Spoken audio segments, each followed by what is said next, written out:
وَاذْكُرْ رَبَّكَ اِذَا نَسِيتَ۔ اس کا ترجمہ علماء کرام نے، مترجمین نے، عام مفسرین نے جو عام طور پر کیا ہے وہ یہ ہے کہ اپنے رب کو یاد کر جب تو اسے بھول جائے، جب اسے بھول جائے تو اس کا ذکر کر، یہ عام طور پہ ترجمہ کیا گیا ہے، جب بھول جائے تو اس کو یاد کر۔ میرا ایک الگ ترجمہ ہے، میں اس ترجمے کا احترام کرتا ہوں، علماء نے، بزرگوں نے کیا ہے، مگر میرا جو اپنا ذوق قلبی اور ذوق روحانی ہے وہ اس ترجمے سے مطمئن نہیں ہوتا، اور سبب اس کا یہ ہے کہ اذا نسیت، جب وہ بھول گیا تو یاد کیسے کرے؟ اگر اللہ کو یاد کرتا تو بھولتا کیوں؟ اور بھول گیا ہے تو اب یاد کہاں سے کرے؟ بھولا ہوا ہے۔ اللہ کا ذکر کر، اللہ کو یاد کر جب تو بھول جائے۔ تو جو ترجمہ، معنی، مفہوم اور مراد اللہ پاک نے مجھے عطا کیا، میری سمجھ میں آیا ہے، تو میں اس کا معنی یوں لیتا ہوں، اذا نسیتا کے معنی کا تعین کرنے کی ضرورت ہے کہ تو جب بھول جائے کس کو؟ تو میرا ترجمہ یہ ہے، وَاذْكُرْ رَبَّكَ اِذَا نَسِيتَ، اپنے رب کو اس طرح یاد کر کہ اس کے سوا ہر شے بھول جائے۔ اپنے رب کو یوں یاد کر اذا نسیتا کہ جب تو ہر شے بھولا ہوا ہو، کوئی شے اور یاد نہ ہو، ہر شے، دوسری شے، ہر اس کا غیر بھول جائے اور ایک وہ یاد رہے، تو گویا تو اس کی یاد میں کھو جا، اس کی یاد میں کھو جا۔ اب اسی بات کو اللہ پاک نے سورہ مزمل میں بھی بیان فرمایا، وَاذْكُرِ اسْمَ رَبِّكَ وَتَبَتَّلْ إِلَيْهِ تَبْتِيلًا، وَاذْكُرِ اسْمَ رَبِّكَ وَتَبَتَّلْ إِلَيْهِ تَبْتِيلًا۔ اب اس کا ترجمہ کرتے ہیں لوگ، اپنے رب کے نام کا ذکر کر۔ میں ترجمہ یوں کیا کرتا ہوں، اپنے رب کا نام جپ، اپنے رب کا نام جپ، رب کے نام کی تسبیح کر، اپنے رب کے نام کا ذکر کر، اس کے رب کا نام جپ، رب کے نام کی تسبیح کر، وَتَبَتَّلْ إِلَيْهِ تَبْتِيلًا، اور ہر ایک سے کٹ کر اسی کا ہو جا۔ تو حالت ذکر بیان کی گئی ہے، اللہ کا ذکر کر اس حال میں کہ وَتَبَتَّلْ إِلَيْهِ تَبْتِيلًا، کہ بس اسی کا ہو جا ہر ایک سے کٹ کر، پھر کچھ اور یاد نہ رہے، پھر کچھ اور یاد نہ رہے۔ اذا نسیتا، اس کو یاد کر اور یوں کہ کچھ یاد نہ ہو، اس کو یاد کر اور یوں کہ کچھ اور یاد نہ ہو۔ اور آپ کہیں گے کہ بندہ پھر جب خود ذکر کرتا ہے کہ اللہ کا ذکر کر رہا ہوں تو اس کو اپنا تو پتا ہوگا، اپنا بھی یہاں یہ ایک درجہ ہے کہ ہر دوسرے کو بھول جا، اس کو یوں یاد کر کہ ہر دوسرا بھول جائے، اور جب یہ یاد پختہ ہو اور اس کا درجہ بلند ہو تو ذکر اس درجے پہ پہنچ جاتا ہے کہ پھر اس کو یوں یاد کر کہ خود اپنے آپ کو بھی بھول جا، اسے یوں یاد کر کہ تو خود بھی تجھے یاد نہ ہو، تو بھی یاد نہ ہو، نہ کوئی اور یاد ہو، نہ تو خود یاد رہے، میں بھی یاد نہ رہے، وہ بھی یاد نہ رہے، اس طرح رب کا ذکر کر۔ جب سیدنا موسیٰ علیہ السلام نے اللہ کے حضور عرض کیا تھا رب ارنی، یہ تو مومن کے لیے، ذاکر کے لیے ذکر کا درجہ ہے، اور ہر ایک شخص کے درجے اس کے حال اور مرتبہ کے مطابق ہوتے۔ جب موسیٰ علیہ السلام نے عرض کیا تھا طور پر رب ارنی انظر الیک، اے میرے رب مجھے اپنا آپ دکھا، رب ارنی مجھے اپنا جلوہ کرا، انظر الیک تاکہ میں تجھے تک لوں، میں تجھے تک لوں۔ تو جواب آیا تھا لن ترانی، تو مجھے نہیں دیکھ سکتا، تو مجھے نہیں دیکھ سکتا۔ اب اس کی ایک عرفانی تفسیر کر رہا ہوں، قرآن مجید کے اس مقام کی ایک عرفانی تفسیر کر رہا ہوں جو عارفوں کی تفسیر ہے، عالموں کی نہیں۔ کیا؟ عارفوں اور عاشقوں کی جو تفسیر ہے وہ کر رہا ہوں۔ اللہ پاک نے یہ نہیں فرمایا کہ مجھے دیکھا نہیں جا سکتا. اگر اللہ کو دیکھا ہی نہ جا سکتا ہوتا تو اللہ کا پیغمبر سوال ہی نہ کرتا. اگر اللہ کو نہیں دیکھا جا سکتا تو اس کا علم پیغمبر سے زیادہ بھی کسی اور کو ہو سکتا ہے. سب سے پہلے تو یہ بات پیغمبر ہی کو معلوم ہونی چاہیے تھی کہ اللہ کو دیکھا ہی نہیں جا سکتا. تو جسے دیکھا ہی نہیں جا سکتا تو پیغمبر جانتے ہوئے اس سے کہے کہ مجھے اپنا آپ دکھا، یہ نہیں ہو سکتا. تو ان کا سوال خود اس بات کا جواب ہے کہ دیکھا تو جا سکتا ہے. اس لیے تو عرض کیا پیغمبر ہو کر مولا اپنا جلوہ کرا، انظر الیک، تاکہ تجھے دیکھ سکوں، تجھے تک لوں. تو دیکھا تو جا سکتا تھا. اور اللہ پاک نے جواب میں بھی یہ نہیں فرمایا کہ کیسے بات کرتے ہو موسیٰ، مجھے کون دیکھ سکتا ہے، مجھے تو دیکھا ہی نہیں جا سکتا، کیسی بات کر دی ہے. اللہ پاک نے یہ بھی نہیں فرمایا، بلکہ کیا فرمایا؟ لن ترانی، اے موسیٰ تو مجھے نہیں دیکھ سکتا. جواب بتا رہا ہے کہ دیکھا تو جا سکتا ہے پر تو مجھے نہیں دیکھ سکتا. اب تو مجھے نہیں دیکھ سکتا، یہ جو نکتہ ہے اس پر عاشقوں اور عارفوں کی بات کرتا ہوں. تو نہیں دیکھ سکتا، اس پر عاشقوں اور عارفوں کی بات کرتا ہوں. اور ہم بھی بھائی نہ عاشقوں میں سے، نہ عارفوں میں سے، اندھوں میں سے، نابینوں میں سے، دنیا کے کتوں میں سے، بس سن سنا کے پڑھ پڑھا کے ایسے بیان کر دیتے ہیں.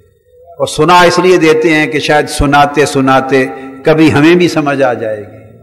اپنا لالچ کرتے ہیں اور ہمیں تو کچھ پتہ نہیں اس کے سوا. تو عاشقوں اور عارفوں کی بات بتاتا ہوں کہ اللہ پاک نے فرمایا موسیٰ تو مجھے ہرگز نہیں دیکھ سکتا. کیوں؟ اس لیے کہ مجھے دیکھنے کی شرط یہ ہے کہ اپنے ہونے کی خبر نہ رہے. مجھے دیکھنے کی اولی شرط یہ ہے کہ دیکھنے والے کو اپنے ہونے کی خبر نہ رہے، اسے ناظر کی خبر نہ رہے، منظور کی خبر ہو. اسے یہ خبر نہ ہو کہ میں دیکھنا چاہتا ہوں اور میں تجھے دیکھ لوں. جب تک میں برقرار ہے مجھے دیکھا نہیں جا سکتا. مجھے دیکھنے کے لیے میں کو مجھے میں گم کرنا ہوگا، میں کو مجھے میں گم کرنا ہوگا. اور یہ جو تیری اپنی شناخت ہے، تیری اپنی معرفت ہے، اسے میری معرفت میں گم کرنا ہوگا. یہ جو تیرا وجود ہے اسے میرے شعور میں گم کرنا ہوگا. یہ جو تجھے اپنے ہونے کا خیال ہے یہ میرے دھیان میں گم کرنا ہوگا. اور یہ جو تو کہتا ہے رب ارنی، مولا مجھے اپنا آپ دکھا، اس مجھے کو مٹانا ہوگا. اور یہ جو تو کہتا ہے انظر الیک، کہ میں تجھے دیکھ لوں، اس وقت دیکھے گا جب صرف تجھے ہی تجھے رہ جائے اور میں نہ رہے. یہ جو منو تو کی بات ہے کہ ایک میں ہوں ایک تو ہے، میں دیکھنا چاہتا ہوں اور تو تجھے دیکھنا چاہتا ہوں، یہ جب تک میں اور تو دو ہیں اس وقت تک تو موسیٰ دیکھا نہیں جا سکتا. یہ تو میں اور تو کی دوئی ختم ہوگی اور دوئی اکائی میں گم ہوگی، فقط میں ہوں گا تو دیکھا جائے گا. اس لیے مجھے دیکھنے والے اپنی آنکھ سے نہیں دیکھتے، مجھے وہ دیکھ سکتا ہے جو مجھے میری آنکھ سے دیکھے، جو مجھے میری آنکھ سے دیکھے، جو میرا جلوہ میری نگاہ سے کرے، جو میرا جلوہ میری نگاہ سے کرے. تو موسیٰ تو نے چونکہ کہا ہے کہ میں تجھے دیکھنا چاہتا ہوں، اس لیے جب تک تیری میں مجھ میں فنا نہ ہو جائے اس وقت تک جلوہ آشکار نہیں ہوگا. اور جب حضور علیہ السلام کے بارے میں اللہ نے فرمایا معراج کی شب کے ما زاغ البصر وما طغى ما کذب الفؤاد ما رأى، اور دل نے نہیں جھٹلایا جو کچھ آنکھوں نے دیکھا، اور دیکھا اس طرح کہ نہ آنکھ جھپکی نہ بھٹکی. تو یہ جو اللہ نے حضور کے دیکھنے کی تصدیق کی، اس حکم کی روشنی میں پتہ چلتا ہے کہ معراج کی شب قاب قوسین او ادنا کے مقام پر جب مصطفیٰ خدا کو دیکھ رہے تھے تو مصطفیٰ کی نگاہ سے نہیں دیکھ رہے تھے، خدا کا جلوہ مصطفیٰ خدا کی آنکھ سے کر رہا تھا. یہ ایک کیفیت ہے فنائیت کی. کیا کیفیت ہے؟ فنائیت کی. یہ ہے مشاہدہ میں فنائیت، یہ ہے مشاہدہ میں، دیکھنے میں فنائیت. ایک غزل بھی ہے، انڈیا کے کسی شاعر کی غزل ہے، تو نہ رہے میں نہ رہوں، ایک دوجے میں کھو جائیں، ختم جھگڑے ہو جائیں. من تن شدم تو جاں شدی، تو من شدم من تو شدی، تاکس نہ گوید باد ازی من دیگرم تو دیگری. تو یہ ہے مشاہدہ میں فنائیت، اور یہ تو ہے اونچے لوگوں کی بات. کیا؟ اونچے لوگوں کی بات. ہم جو زمین پہ پھرتے ہیں اور زمین پہ رہتے ہیں، ہمارے سفر کی ابتدا تو ذکر سے ہوگی، یاد سے ہوگی.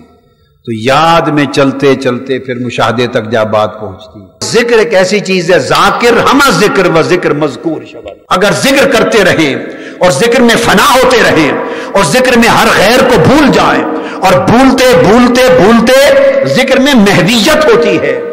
محویت بڑھتے بڑھتے انہماک بنتا ہے، انہماک بڑھتے بڑھتے استغراق بنتا ہے. بندہ محو ہوتا ہے، پھر منہمک ہوتا ہے، انہماک سے بڑھ کے اس میں غرق ہوتا ہے، اور ذکر کے سمندر میں غوطہ زن ہوتا ہے، ذکر کی موجوں میں غرق ہوتا ہے. اس کے اوپر بھی ذکر کی موجیں ہوتی ہیں، نیچے بھی ذکر کا سمندر ہوتا ہے، دائیں بائیں ذکر کا پانی ہوتا ہے، اور مچھلیوں کی طرح ذکر خدا، ذکر مصطفیٰ میں ذاکر تیرتا پھرتا ہے. جب مستغرق ہوتا ہے ذکر میں، تو ذکر کی لہریں اپنی کیفیتیں اس کے جسم پر وارد کرتی ہیں، اور پھر بڑھتے بڑھتے استغراق سے آگے نوبت آتی ہے کہ استہلاک ہو جاتا ہے، وہ ہلاک ہو جاتا ہے، فنا ہو جاتا ہے ذکر میں. جب فنائیت شروع ہوتی ہے تو پھر غیر از خدا ہر ایک کو بھول جاتا ہے. وہ رہتا ہے دنیا میں، اللہ کا ذکر یوں کرتا ہے کہ جس دنیا میں رہتا ہے گویا وہ دنیا نظر نہیں آتی. دنیا کا وجود، دنیا کا شعور، پہلے دنیا کی طلب، دنیا کا حرص، دنیا کا لالچ، دنیا کی تمنا، یہ اس کے دل سے محو ہوتی ہے، مٹا دیتا ہے. تمنا مٹاتا ہے، مٹاتے مٹاتے پھر وجود مٹا دیتا ہے، پھر وجود نظر نہیں آتا. سوائے اللہ کے ذکر کے دنیا کی کوئی شے نہیں دیکھتا. جب دنیا محو ہو جائے، مٹ جائے، تو پھر فنائیت اس کے اپنے وجود پہ وارد ہوتی ہے. پھر رفتہ رفتہ اپنا دھیان چھوڑنے لگتا ہے، اپنا چوک و چوبند رہنا چھوڑنے لگتا ہے، بناؤ سنگار چھوڑنے لگتا ہے، ساری باتیں چھوڑتا چھوڑتا پھر وہ وقت آتا ہے کہ اپنے وجود سے صرف نظر کر لیتا ہے، پھر اپنا وجود ہی بھول جاتا ہے. یہ بھی خیال نہیں رہتا کہ وجود میرا ہے یہ نہیں، تو وجود خیال سے ختم ہو جاتا ہے، وجود خیال سے ختم ہو جاتا ہے. پھر فنائیت ذکر الہی کی وارد ہوتی ہے، تو خیال سے ختم تو ہو گیا تھا، اب اثرات سے بھی ختم ہو جاتا ہے، اثرات سے بھی ختم ہو جاتا ہے، وجود اثرات سے ختم ہو جاتا ہے. اور پھر وہ کیفیت بھی بازوں پر آتی ہے جب فنائے تاب کے بعد مقام بقا پہ پہنچتے ہیں تو وجود اپنی ذات سے بھی فنا ہو جاتا ہے. وہ پھر کیفیات وجود پر طاری ہوتی ہے.